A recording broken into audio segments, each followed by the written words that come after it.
you are, YouTube. Do. Subscribe if you're interested, but also no pressure. But what do you say we do a random ranking? Let's go to the movie collection behind me and pick out 3 movies at random and then rank those movies based on whatever criteria we come up with. I'll rank them here in the video, but if you'd like to rank them in the comments below, please feel free to do so. Let's get to picking 3 movies. All right. What are we looking at? Maybe, I don't know, something in this range here, and then maybe drop it down a bit, and then let's see what this one gives us. Let's make sure I've seen him. Whoop, not that one. Actually, not that one either. Okay, I've seen that one. Let's do this, and then this. Seen it, seen it. All right. Here we go. Where are we gonna start? I need some room over here. Okay. So first off, we have The Goonies, Richard Donner film with a bunch of young actors that grow up to be pretty famous in a variety of different ways. Let's see, we got an Oscar winner right there, Ke Huy Quan, and then a lawyer right here, Chunk. Mouth right here is Corey Feldman, fantastic musician. And then we got ourselves some Samwise Gamgee right there, Sean Astin. You may know him from Encino Man. You may know him from that movie with Kevin Bacon where he's like on a camp or something like that. That was good. I loved catching that one on TV when I was a kid. Never know the name of it. What is it? White Water Rapids or something like that. River Wild, Summer Wild in the Wilderness Camp. A little bit of Broly right there. Rudy also. Rudy. Samwise, Rudy, Goonies.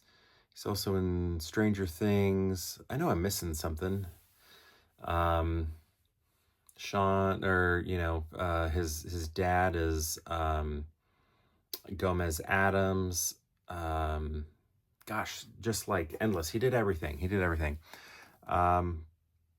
So this movie, very good. Steven Spielberg presents. I grew up watching this when I was very, very young. And then I had a huge stretch to where I wasn't watching it, and then revisited it either in high school, somewhere around there area. I don't know. Was I in college when I gave it that revisit? I don't know, but it was just great to reconnect with all of those memories. And it's still good. And also, do you remember when you watched it on TV and there was that octopus thing?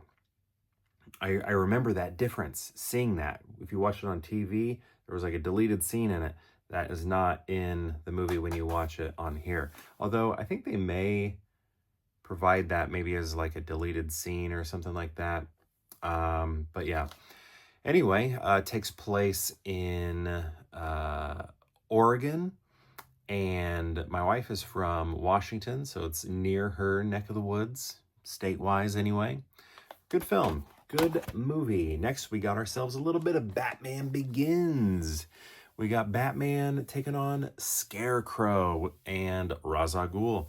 This is very cool because I liked that we got 2 Batman villains that we hadn't seen on screen. It wasn't like, hey, Joker again, although that did happen afterwards. Or, like, hey, here's the Penguin, here's Catwoman, all that did happen later. But it was just cool to see 2 villains that we hadn't seen before, when we're thinking of like the Adam West stuff or the Tim Burton stuff. These were like fresh, new vision sort of things. I love the way Killian did Scarecrow. I thought, just the way all of that was handled was very cool. This was a great movie. It had a sense of realism that we hadn't seen before, with the campiness of Adam West, and then with the sort of pop gothic of Tim Burton, and then, the electric neon gothic, whatever that was, of Schumacher, and then this, it was really cool. Next, we got ourselves just a little bit of that devil's advocate right here. Keanu, if I remember correctly, took a lower salary so that they could hit Al Pacino's price request, pay request. And it's just so great when you watch interviews about when this was going on. Like, when this looks weird, this looks so crisp in person, but for some reason on the camera it looks a little dull. But I love watching Keanu during his interview period with this movie, because he's so thankful, so happy to and grateful to have Al Pacino working next to him. Like, he's just to be, actually I should say, to be working alongside Al Pacino. He's just so honored, grateful, humbled. I just, all of that is I love seeing Keanu's interviews for The Devil's Advocate. They're very good. I like this movie a lot until like the very end, when Al Pacino like looks at the camera and winks at us, and bleh, it's just all silly stuff there. But otherwise, I really like the movie. Charlize Theron's in it. All right, so how are we gonna rank these? I like them all. I do, but I'm gonna go with a childhood classic, followed by Batman Begins, and then Devil's Advocate there at the end. Sorry, Keanu, we still love you here in this home. But yeah, I think I don't know. I'm curious. I'm curious what other people would do. I think a lot of people might put Batman Begins at number one, maybe, or maybe you'd go with Goonies. I don't know. How many people out there would put Devil's Advocate at number one? If you would, I'd love to know. Actually, I want to know.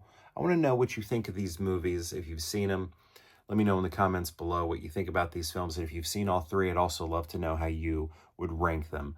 I'd love to know that. So yeah, let me know in the comments below, and perhaps we'll see you tomorrow for more Pure Hangout.